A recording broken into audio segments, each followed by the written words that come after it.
Militer Rusia secara besar-besaran membakar peralatan alias kendaraan NATO dan infanteri angkatan bersenjata Ukraina yang maju di wilayah Pokrovsk.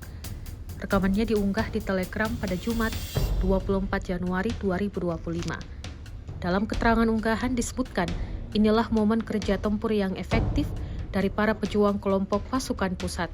Serangan ini dilakukan pada 22 Januari 2025 kemarin untuk menghancurkan NATO dan peralatan militer lainnya, senjata, infanteri, dan posisi angkatan bersenjata Ukraina selama operasi ofensif aktif di arah Pokrovsk.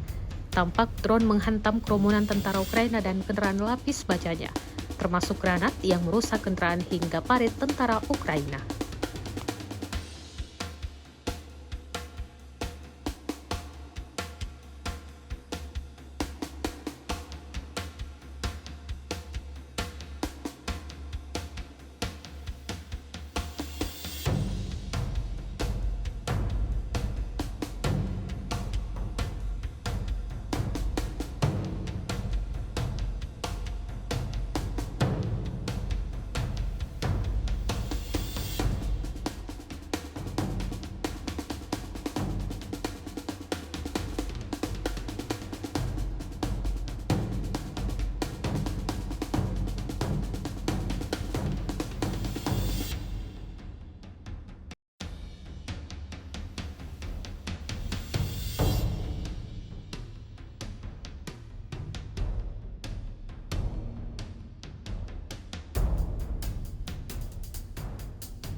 Download Tribun X sekarang, menghadirkan lokal menjadi Indonesia.